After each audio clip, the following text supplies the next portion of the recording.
اعمال کی اصلاح کرم سے کر دے۔ الحمدللہ رب العالمین والصلاة والسلام علی سید المرسلین، اما بعد فاعوذ باللہ من الشیطان الرجیم، بسم اللہ الرحمن الرحیم۔ پڑھیے الصلاة والسلام علیک یا رسول اللہ وعلی آلک واصحابک یا حبیب اللہ۔ الصلاة والسلام علیک یا نبی اللہ وعلی آلک واصحابک یا نور اللہ۔ سب سے پہلے میں درود پاک کی ایک ایسی فضیلت بیان کرنا چاہوں گا کہ جس میں ہمیں بہت کچھ سیکھنے کو بھی ملے گا۔ ایک عجیب و غریب واقعہ ہے، اور وہ واقعہ کچھ یوں ہے کہ بغداد میں ایک عیالدار شخص تھا، فیملی کے ساتھ رہتا تھا، بڑا غریب تھا اور مال و دولت کی کمی تو تھی مگر عبادت گزار تھا، نیکوکار تھا۔ وہ شخص کیا کرتا تھا؟ اللہ کی عبادت کرتا۔ ایک دن وہ رات کو جب نماز کے لیے بیدار ہوا تو اس نے دیکھا کہ بچے بھوک کی وجہ سے رو رہے ہیں۔ نیک شخص ہے اور بچوں کو کھلانے کے لیے کچھ نہیں ہے۔ آج ذرا غور کریں، ہم میں سے کوئی ہوتا تو شاید شکوہ کرتا، اللہ کی بارگاہ میں شکایت کرتا کہ یا اللہ میں نمازیں بھی پڑھتا ہوں، روزے بھی رکھتا ہوں، عبادت بھی کرتا ہوں، اور میرے بچوں کے پاس کھانے کو بھی کچھ نہیں۔ مگر ہم سوچیں کہ کیا یہ درست طریقہ ہے یا ہر حال میں اللہ کا شکر ادا کرنا چاہیے؟ اس نیک شخص نے کیا کیا؟ اس اللہ کے نیک بندے نے کیا یہ کیا کہ اس نے اپنے گھر والوں سے کہا کہ ایسا کرو، سب مل کر نبی پاک پر درود پڑھتے ہیں، اللہ کوئی نہ کوئی سبب بنا دے گا۔ غربت ہے، بھوک ہے، مگر اپنی فیملی کے ساتھ بیٹھ کر اس نے درود پاک پڑھنا شروع کر دیا۔ اب کیا ہوا؟ ان پر نیند کا غلبہ ہوا، وہ شخص سو گیا، آنکھ بند ہوئی تو قسمت جاگ اٹھی۔ نبی پاک صلی اللہ علیہ وسلم کی زیارت ہوئی۔ آقا علیہ السلام نے فرمایا کہ کل فلاں مجوسی کے گھر جانا، مجوسی کہتے ہیں آگ کی پوجا کرنے والے، اس کے گھر جانا، میرا سلام کہنا اور اس سے کہنا کہ تیری دعا قبول ہو گئی ہے، اور میرے نبی صلی اللہ علیہ وسلم نے تیرے لیے یہ پیغام دیا ہے کہ جو اللہ نے تجھے مال دیا ہے ان میں سے تم میری مدد کر۔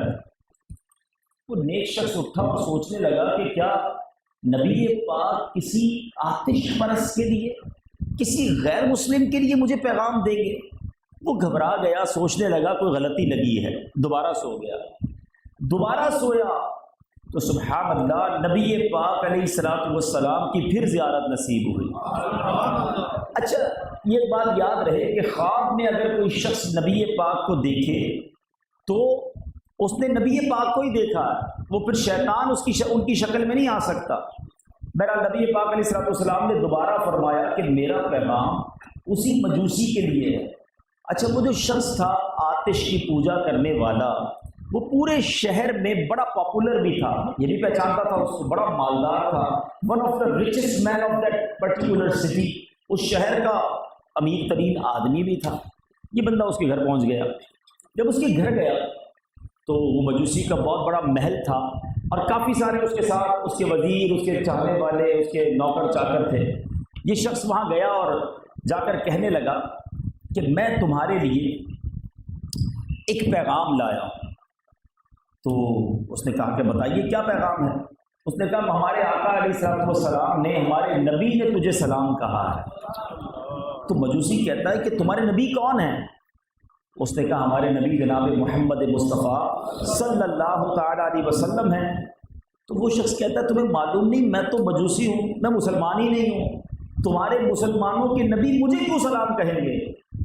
تو اس نے کہا کہ میں نے نبی پاک کو 2 بار خواب میں دیکھا، مجھے معاملہ نہیں پتا، انہوں نے بھیجا تمہارے پاس ہے، سلام کہا ہے اور ایک اور بات کہی ہے کہ تمہاری دعا قبول ہو گئی ہے اور اللہ نے جو تمہیں مال دیا اس میں سے تم میری مدد کرو. اللہ اکبر. مجوسی کہتا ہے میرے ساتھ کمرے میں آؤ. ہاتھ پکڑا, روم میں لے گیا. جیسے ہی کمرے میں گیا ہاتھ پکڑ کر کلمہ پڑھتا ہے, اشہد ان لا الہ الا اللہ واشہد ان محمدا عبدہ ورسولہ. اب یہ شخص حیران کہ نہ میں نے کوئی بات کہی ہے, ماجرا کیا ہے, اس نے کلمہ کیوں پڑھ لیا. اب اس شخص نے کیا کہا, اپنے ساتھیوں کو کہا کہ دیکھو میں مسلمان ہو گیا ہوں, تم میں سے جو مسلمان ہوتا ہے اب میرا ساتھی مسلمان نہیں, میرا تمہارا تعلق ختم. پیسے نکلتے لے لو, دینے دے دو, کاروبار بھی ختم. تو کئی لوگوں نے کہا ویسے ہی ہمارے سردار تھے, اسلام آپ نے قبول کیا, ہم بھی اسلام قبول کرتے. سب نے کلمہ پڑھنا شروع کر دیا. اپنے بچوں کو بلایا, بیٹے کو بلایا, بیٹی کو بلایا کہ دیکھو میں نے اسلام قبول کر لیا ہے, اگر تم اسلام قبول کرتے ہو تو ٹھیک, ورنہ تمہارا میرا کوئی رشتہ نہیں, تم دونوں آزاد. بیٹا کہتا ہے بابا جانا ہمارے والد صاحب ہیں, آپ نے اسلام قبول کیا, ہم بھی کلمہ پڑھتے. بیٹا بیٹی نے بھی کلمہ پڑھ کر اسلام قبول کر لیا. اب یہ جو نیک شخص تھا جو پیغام لے کر گیا, یہ حیران کہ مجھے کچھ نہیں بتا رہے, سارے کلمہ پڑھ رہے, باری باری مسلمان ہو رہے ہیں, کہ بھائی ماجرا تو بتا دو, ہوا کیا ہے, یہ سب کیوں ہو رہا ہے. اس نے کہا اب میں تمہیں بتاتا ہوں ماجرا کیا ہے. مسئلہ یہ ہے کہ میں نے کچھ دنوں پہلے ہی اپنے بیٹے اور بیٹی کی شادی کی. جو آتش پرست ہوتے ہیں نا, آگ کی پوجا کرنے والے, مطلب بھائی بہن بھی آپس میں شادی کرتے ہیں. اس نے کہا میں نے اپنے بیٹے اور بیٹی کی شادی کی تھی, مگر جب میں نے بیٹے اور بیٹی کی شادی کی پورے شہر کے لوگوں کو بلایا, بڑی دعوت کی. جب دعوت ختم ہوئی تو رات میں سویا تو مجھے اپنے گھر کے برابر سے بالکل پڑوس سے رونے کی آواز آئی. میں نے کان لگایا کہ کون رو رہا ہے, تو دیکھا کہ پڑوس کے بچوں میں سے چھوٹی چھوٹی بچیاں تھیں اور وہ کہہ رہی تھیں اپنی اماں جان سے کہ امی جان آپ نے دیکھا کہ ہمارے پڑوسی نے کتنی بڑی دعوت کی, مگر ہم کئی دن سے فقر و فاقہ میں ہیں, اس نے ہمیں دعوت میں بھی نہیں بلایا, ہمیں کھانا بھی نہیں کھلایا.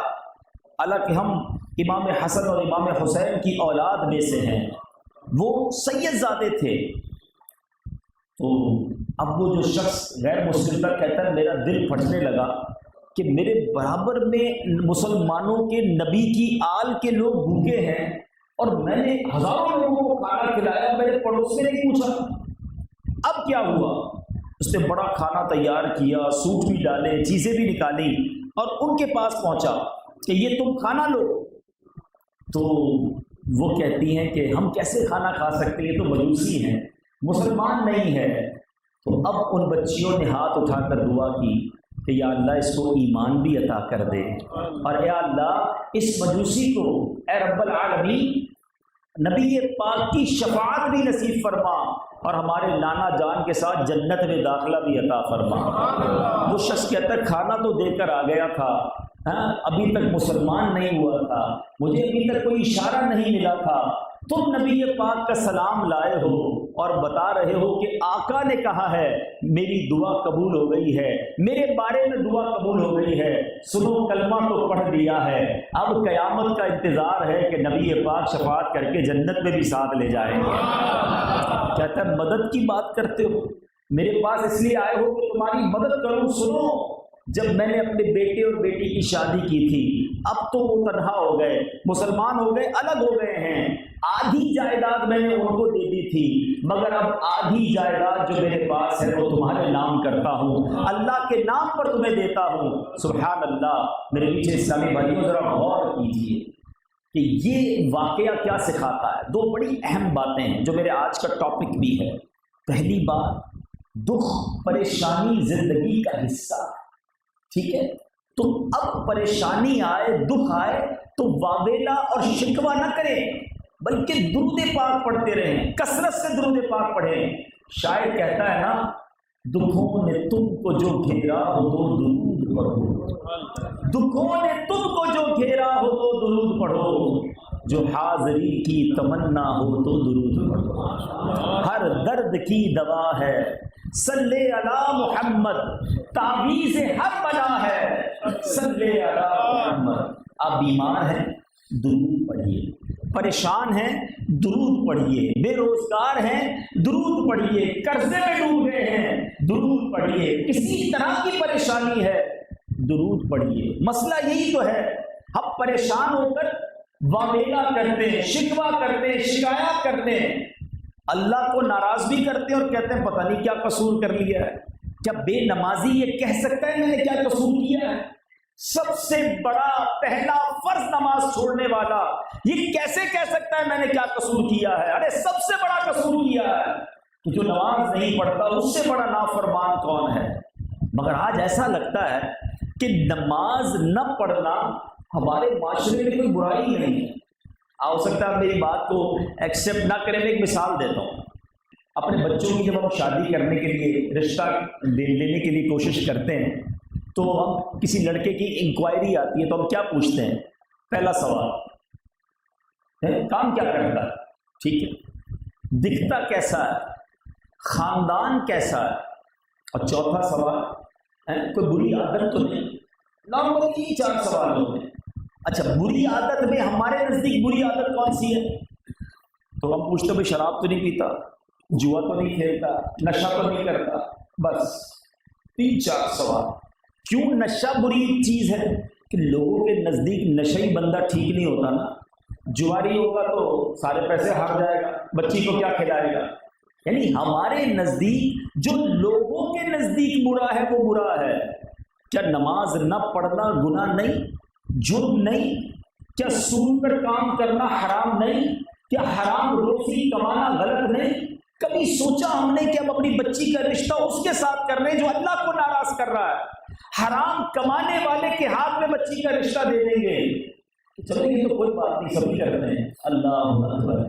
یعنی آپ خود سوچیں کہ پھر ہم یہ کیسے کہہ سکتے ہیں کہ اللہ ہم سے ناراض ہے اور پتہ نہیں کیا قصور کر لیا۔ ارے نماز سب سے پہلا فرض ہے، اور نماز کتنا اہم فرض ہے۔ اے اہل بیت کے چاہنے والوں، پنجتن کی غلامی کا نعرہ لگانے والوں، کربلا کے میدان میں جب امام حسین نے سجدہ کیا تھا تو مجھے بتاؤ نا، تلواروں کے سائے میں سجدہ کیوں کیا؟ آخری وقت بھی سجدہ کیا اور رہتی دنیا کو یہ پیغام دیا کہ سنو، نانا کے نواسے نے کربلا کے میدان میں وہ سجدہ کر کے بتا دیا کہ نماز کسی حالت میں معاف نہیں ہے۔ پنجتن کی غلامی کا دعویٰ کرنے والے، خوب نظر و نیاز کرنے والے، محرم منانے والے، اب اپنے بارے میں غور کریں کہ اگر ہماری فرض نماز قضا ہوتی ہے تو ہم یہ کیسی اہل بیت کی غلامی کا دعویٰ کر رہے ہیں۔ اللہ کرے کہ اس واقعے سے ہم سیکھیں کہ ہمیں ہر مشکل میں درود پاک پڑھنا، کثرت سے درود پاک پڑھنا اور شکوے نہیں کرنے ہیں۔ کربلا والوں نے شکوے نہیں کیے تھے، سر کٹتے گئے، بھوکے پیاسے تھے، ایک بار بھی نہیں کہا یا اللہ ہمارا قصور کیا ہے۔ وہ راضی تھے اللہ کی رضا پر۔ شاعر کہتا ہے نا، زبان پر شکوائے رنجو علم لایا نہیں کرتے، نبی کے نام لیوا غم سے گھبرایا نہیں کرتے، نبی کے نام لیوا غم سے گھبرایا نہیں کرتے۔ تو غم آئیں گے، پرابلمز آئیں گی، یاد رکھیے گا زندگی میں کوئی سخی 100% کوئی سخی نہیں ہوتا، پرابلم سب کے ساتھ ہے۔ کربلا والوں نے یہ پیغام دیا ہے کہ مشکل آئے، پریشانی آئے تو صبر کا دامن تھامنا۔ اس واقعے کو پہلے کمپلیٹ کر لیتے ہیں۔ پھر کیا ہوا کہ اس شخص نے، بھوکے بچے ہیں، سب کو کیا کہا؟ درود پڑھو۔ اور اب کرم کیسا ہوا کہ آدھی سلطنت، آدھی دولت مل گئی ایک امیر آدمی کی، اور اس کو ایمان کیوں ملا؟ کہ اس غیر مسلم نے آل نبی کی خدمت کی، پڑوسیوں کی خدمت کی۔ یہ 2 بڑی اہم چیزیں ہیں جو اس واقعے سے سیکھنی ہیں۔ آج ہمارے مسلمان پڑوسی ہم سے پریشان ہوتے ہیں۔ احادیث کا مضمون ہے جس سے اس کا مسلمان پڑوسی راضی ہوتا ہے، اس سے رب بھی راضی ہو جاتا ہے۔ اور پڑوسی ناراض تو رب بھی ناراض ہوگا، مگر آج ہمیں یہ احساس ہی نہیں کہ پڑوس میں تکلیف میں ہے یا اس کو کوئی پرابلم ہے کہ نہیں ہے۔ اور دوسری بات، آل رسول سبحان، کربلا کے اس واقعے کو سننے والوں، محرم کے مہینے میں اہل بیت سے محبت کی باتیں کرنے والوں، ہم تو امام حسین کی نوکری نہیں کر سکے نا، ہم تو کربلا والوں کی خدمت نہیں کر سکے، مگر آج آل نبی تو ہے نا ہمارے سامنے، سرکار کی آل کے لوگ ہمارے قریب ہوتے ہیں، مگر کیا ہم ان کا احترام کرتے ہیں؟ کیا ان سے محبت سے پیش آتے ہیں؟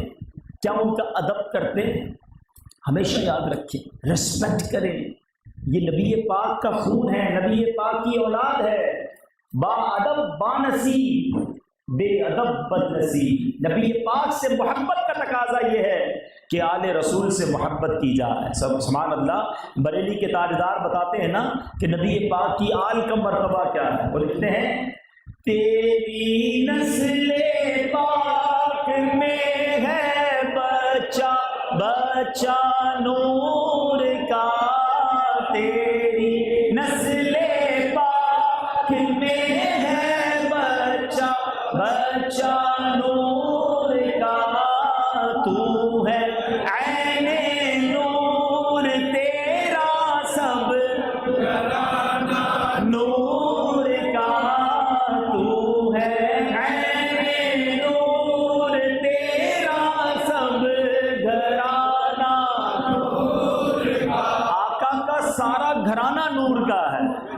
تو محبت جو ہے نا، جس سے محبت ہونا، اس سے نسبت والی ہر چیز سے محبت ہو جاتی ہے۔ اور محبت صرف نعرے لگانے کا زبانی جمع خرچ کا نام نہیں ہے، ٹھیک ہے؟ مثال کے طور پر کوئی شخص، کوئی والد ہو اور اس کا ایک بیٹا ہو، بیٹا آپ سے ملے اور کہے کہ میں اپنے ابا جان سے بڑی محبت کرتا ہوں، میں اپنے والد پر اپنی جان بھی قربان کر سکتا ہوں، میرے والد میرے آئیڈیل ہیں، وہ جو کہیں میں اس پر عمل کرتا ہوں۔ تو آپ بھی کہیں گے یار کیسا خوش نصیب ابا ہے، کیسا پیارا والد ہے کہ اس کا بیٹا ایسا فرما بردار۔ تھوڑے دنوں بعد آپ کی والد صاحب سے ملاقات ہو جائے اور آپ والد صاحب سے کہیں کہ جناب آپ کے بیٹے سے ملاقات ہوئی تھی، آپ کا بیٹا تو کمال ہے، آپ کی بڑی عزت کرتا ہے، آپ سے بڑی محبت کرتا ہے۔ والد کہے کہ ایک نمبر کا جھوٹا ہے، میری کوئی بات ہی نہیں مانتا، میں جو کہوں اس کا الٹا کرتا ہے، میں کہوں یہ کرو تو کہتا نہیں، دوسرا کچھ کرتا ہے۔ اب آپ بتائیں آپ کیا کہیں گے؟ یار کمال کا بیٹا خالی باتیں کرتا ہے، ابا پہ جان قربان، ابا کا حکم سر آنکھوں پر، میرے ابا میرے آئیڈیل۔ بتاؤ اس بیٹے کے بارے میں آپ کا کیا خیال ہوگا؟ جھوٹا ہے نا، صرف زبانی دعویٰ۔ میں آپ سے پوچھتا ہوں، اے اہل بیت کی غلامی کا دعویٰ کرنے والوں، اے کربلا والوں سے محبت کی باتیں کرنے والوں، میں تو پنجتن کا غلام ہوں کہنے والوں، واقعی غلامی پنجتن کی اچھی ہے، مگر ایسی کیسی غلامی ہے کہ صرف زبان سے تو غلامی، جان قربان، اور وہ کربلا میں سجدے کریں اور ہماری نمازیں قضا ہو جائیں۔ امام حسین کا جو سر مبارک ہے نا، اس نے نیزے پر بھی تلاوت کی تھی، اور کربلا والوں کے چاہنے والے پورا سال ہی تلاوت نہ کریں، بلکہ ہم میں سے بڑی تعداد کو قرآن پڑھنا ہی نہ آئے۔ اپنے دل پہ ہاتھ رکھ کے پوچھیں نا کہ کیا یہ واقعی سچی غلامی ہے؟ یہ سچی محبت اہل بیت ہے؟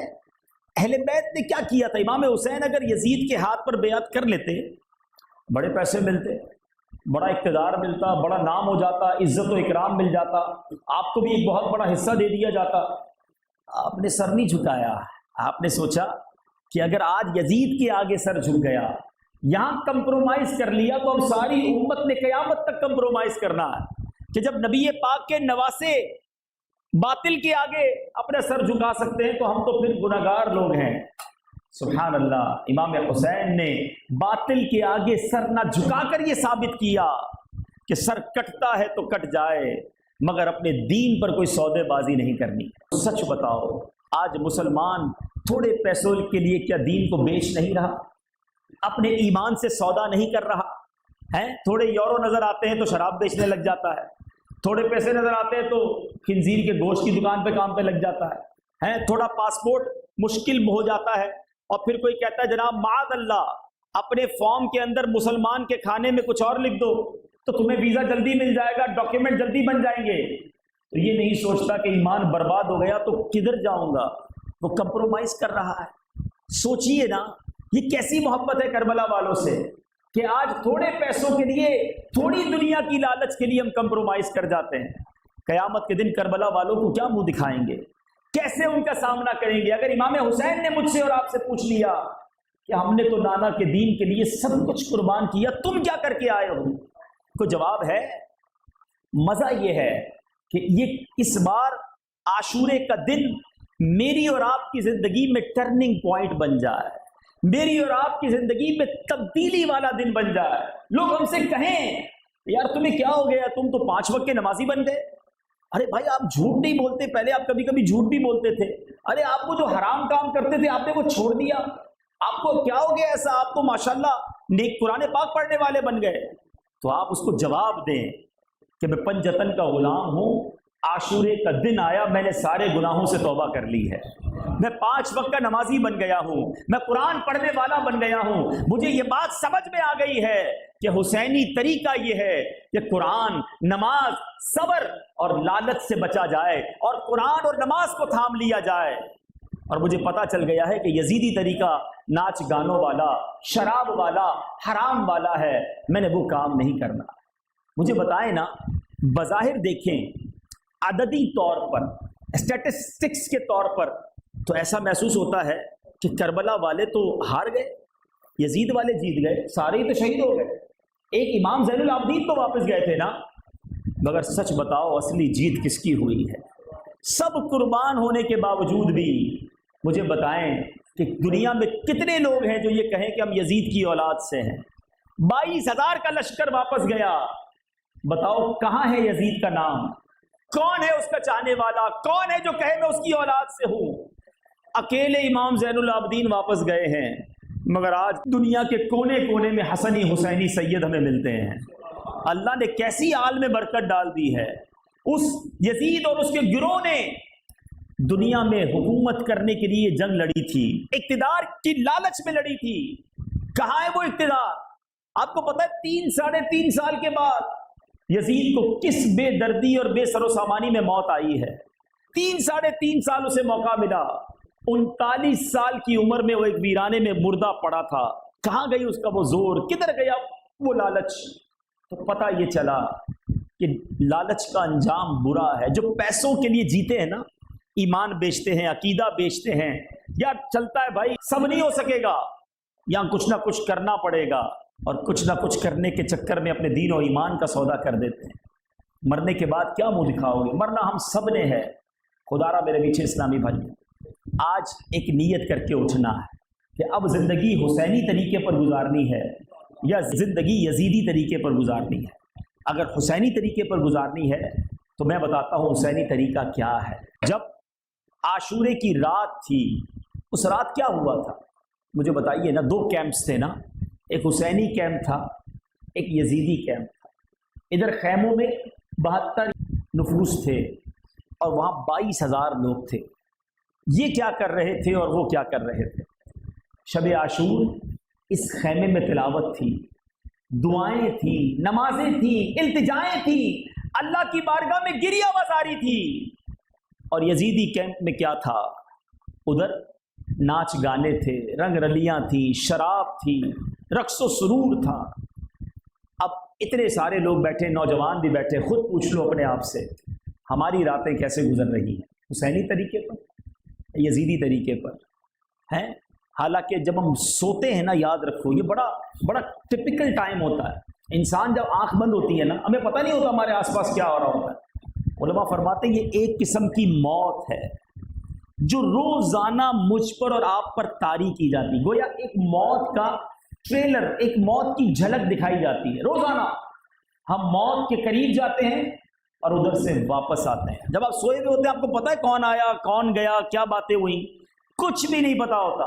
ڈیلی ایک ڈیمانسٹریشن ہے میرے اور آپ کے سامنے۔ سونے کی دعا اگر کسی کو یاد ہونا تو میری بات اور سمجھ آ جائے گی۔ سونے سے پہلے ہم دعا کیا پڑھتے ہیں؟ اللہم باسمک اموت و احیا۔ ہم یہ نہیں کہتے اس اللہ کے نام سے جو اس نیند کے بعد بیدار کرتا ہے، موت کے بعد زندگی عطا فرماتا ہے۔ اللہ کے نام سے موت اور زندگی ہے، اور جب اٹھتے ہیں تو کیا دعا کرتے ہیں؟ الحمدللہ الذی احیانا بعد ما اماتنا والیہ النشور، اس اللہ کا شکر جس نے مجھے موت کے بعد پھر زندگی دی ہے اور مجھے اسی کی طرف لوٹنا ہے۔ اللہ کرے یہ روزانہ کی نیند مجھے اور آپ کو پیغام دے کہ روز موت کے قریب جاتا ہوں، روز واپس آتا ہوں۔ ایک دن ایسا بھی ہوگا کہ آنکھیں بند ہوں گی اور پھر کھلیں گی نہیں، لیکن سونے والا یہ سوچتا نہیں ہے۔ سونے والے رب کو سجدہ کر کے سو، کیا خبر اٹھے نہ اٹھے صبح ہو۔ اللہ کرے ہماری راتیں ایسی ہوں کہ میں سو جاؤں یا مصطفیٰ کہتے کہتے اور کھلے آنکھ صلی اللہ کہتے کہتے۔ مگر بتاؤ کیسی راتیں ہیں آج عشاء قضا کر کے مسلمان سوتا ہے، اٹھتا ہے تو فجر بھی قضا ہو گئی ہوتی ہے۔ یہ کیسی رات ہے؟ یہ خود بتاؤ نا، کیا یہ حسینی طریقے کی رات ہے یا یزیدی طریقے کی رات ہے؟ آج صبح ہو کر ہمارا وہ دن کیسے گزرتا ہے؟ کیا وہ حسینی طریقے پر گزرتا ہے یا یزیدی طریقے پر گزرتا ہے؟ سب سے مین چیز جو کربلا کے واقعے کی جس کو آپ کہیں نا جڑ تھی، وہ کیا تھی؟ پہلے یہ پکڑیے آپ، کربلا کا یہ واقعہ کیوں ہوا تھا؟ یزید اور اس کے ساتھیوں کو کیا ایسا ہوا تھا کہ کلمہ بھی پڑھتے تھے، نماز بھی پڑھتے تھے، مگر نانا کے نواسے کو شہید کر دیا؟ اتنا بڑا ظلم کیسے کر لیا؟ تو ایک ہی چیز آپ کو ملے گی اور وہ یہ ہے کہ لالچ تھی، اقتدار کی اور مال کی۔ تو یہ بات مان لیجئے کہ لالچ بندے سے اتنا بڑا گناہ کرا سکتی ہے کہ انسان تصور بھی نہیں کر سکتا۔ اور آج یورپ میں بہت سارے لوگ اس آفت میں مبتلا ہیں۔ مال کی لالچ نے بہت سارے گناہوں میں ڈال دیا۔ ہم نے وطن کیوں چھوڑا؟ ہم نے فیملی کیوں چھوڑی؟ چلیں اگر آپ اس لیے آئے ہیں کہ کچھ پیسے کما کر اپنی فیملی کو سپورٹ کریں گے اور حلال طریقے سے کمائیں گے، اوکے، کوئی بات نہیں، لیکن اگر حرام طریقے سے کمائیں گے، جھوٹ بول کے کمائیں گے، اپنے آپ کو حرام کاموں میں انوالو کر دیں گے کہ یار وطن میں تو سب دیکھنے والے، ادھر تو کوئی دیکھنے والا نہیں ہے، ادھر جو کرنا ہے کر لو، تو کیا یہاں رب نہیں دیکھ رہا؟ جو اللہ وطن میں دیکھ رہا ہے وہ یہاں بھی دیکھ رہا ہے۔ ایک بزرگ کے دوست کہیں جا رہے تھے تو انہوں نے پوچھا کہاں جا رہے ہو؟ کہا روزگار کے سلسلے میں دوسرے ملک جا رہا ہوں۔ تو ان بزرگ نے کہا ایسا کرو وہاں کے خدا کو میرا سلام کہہ دینا۔ تو اس نے کہا حضرت خدا تو وہاں بھی ایک ہی ہے۔ تو کہا جب خدا ایک ہی ہے تو وہ تمہیں یہاں بھی روزی دے دے گا، تمہیں وہاں جانے کی ضرورت کیا ہے؟ تو اب پتہ یہ چلا کہ اللہ تو ہر جگہ دیکھ رہا ہے نا، تو گناہ کرتے وقت یہ خیال دل میں آنا چاہیے کہ آج مجھے دنیا میں کوئی جاننے والا نہیں دیکھ رہا مگر اللہ دیکھ رہا۔ اے میرے پیچھے اسلامی بھائیوں، میں اپنا میسج آج کنوے کرنا چاہتا ہوں، اپنے آپ کو لالچ سے بچائیے۔ واللہ میرے اور آپ کے نصیب میں جو لکھا ہے نا، ایک جملہ یاد کر کے جاؤ، آج کے اس بیان میں ایک بات یاد کر کے جاؤ کہ جو میرے نصیب میں لکھا ہے وہ مجھ سے کوئی چھین نہیں سکتا، اور جو میرے نصیب میں نہیں ہے وہ مجھے کوئی دے نہیں سکتا۔ جس دن یہ ایمان مضبوط ہو گیا نا کہ جو میرے مقدر میں وہ مل کر رہے گا، تو پھر حرام کی طرف ہاتھ نہیں بڑھاؤ گے، پھر لالچ نہیں کرو گے۔ شارٹ کٹ کے چکر میں، جلدی امیر بننے کے چکر میں انسان ایسے ایسے گناہ کر رہا ہے کہ عقل حیران ہو جاتی ہے۔ آئیے آج یہ پکی سچی نیت کر لیں کہ آج کے بعد ہماری کوئی نماز قضا نہیں ہوگی۔ ایسا نہیں، ایسا نعرہ لگاؤ کہ امام حسین کی براہ راست نگاہ کرم ہو جائے۔ آج کے بعد ہماری کوئی نماز قضا نہیں ہوگی، آج کے بعد اب حرام نہیں کمائیں گے، آج کے بعد حرام بولنے سے بچیں گے، آج کے بعد حرام دیکھنے سے بچیں گے، آج کے بعد بے حیائی کے کاموں کی طرف نہیں جائیں گے، آج کے بعد انشاءاللہ امام حسین کی تلاوت کے صدقے ہم روزانہ قرآن پاک پڑھیں گے۔ اب روزانہ قرآن پاک پڑھنے میں ایک ہم مسٹیک کرتے ہیں، اول تو بڑی تعداد کو قرآن پڑھنا ہی نہیں آتا، تو قرآن صحیح پڑھنے کے لیے سیکھنا پڑے گا نا۔ تو قرآن اللہ کا کلام ہے، اس کو سیکھنے کی کوئی فکر نہیں ہے۔ تو الحمدللہ دعوت اسلامی کے ماحول میں مدرسۃ المدینہ بڑوں کے بھی اور بچوں کے بھی لگائے جاتے ہیں، تو آپ اس میں شرکت کریں۔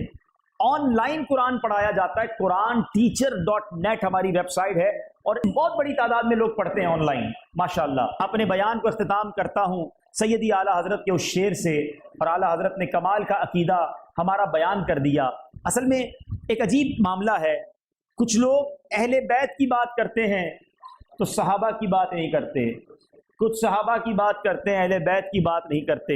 ہم اللہ کا شکر ادا کرتے ہیں، ہمیں دونوں سے پیار ہے، ہمیں صحابہ سے بھی پیار ہے اور اہل بیت سے بھی پیار ہے، اور انشاءاللہ اپنا بیڑا پار ہے. اچھا اب ذرا دونوں ہستیوں کے بارے میں، دونوں جو طرف کے لوگ ہیں ان کے بارے میں نبی پاک نے کیا فرمایا. اللہ کے حبیب فرماتے ہیں اصحابی کالنجوم، میرے صحابہ ستاروں کی مانند ہیں، سٹارز کی مانند ہیں. فَبِأَيِّهِمْ اِقْتَدَيْتُمْ اِهْتَدَيْتُمْ، ان میں سے جن کی بھی اقتدا کرو گے ہدایت پا جاؤ گے. ٹھیک ہے، صحابہ کے بارے میں فرمایا. اور اپنی آل کے بارے میں فرمایا، حدیث پاک کا مضمون ہے کہ میری آل یعنی میری جو اولاد ہے وہ امت کے لیے کشتی نوح کی مانند ہے، جو بھی اس میں سوار ہوگا اس کا بیڑا پار ہو جائے گا. صحابہ کیا ہیں؟ ستارے ہیں. ذرا دہراؤ نا، صحابہ کیا ہیں؟ اور سرکار کی آل کیا ہے؟ کشتی ہے. سبحان اللہ. اب ذرا سمجھیے بات کو. پہلے کے زمانے میں جب سمندر پار کرنا ہوتا تو کشتی اور ستاروں کی بڑی ضرورت ہوتی. کشتی مضبوط ہونی چاہیے اور ستارے راستہ بتائیں، تب کشتی پار لگتی ہے نا. سیدی اعلیٰ حضرت کمال کی بات لکھتے ہیں، آپ فرماتے ہیں اہل سنت کا ہے بیڑا پار، کیوں؟ اصحاب حضور نجم ہیں اور ناؤ ہے عطرت رسول اللہ کی. نجم ہیں اور ناؤ ہے عطرت رسول. تو اہل بیت اور صحابہ کے چاہنے والوں کو جنت ملنی ہے. نبی پاک کی سنتوں پر عمل کر کے ایسی زندگی گزاریں گے کہ نبی پاک کے پیچھے پیچھے، صحابہ کے پیچھے پیچھے اور اہل بیت کے پیچھے پیچھے جنت میں جائیں گے انشاءاللہ. اللہ تعالیٰ مجھے اور آپ کو عمل کرنے کی توفیق عطا فرمائے. صلو علی الحبیب. میرے اعمال کی اس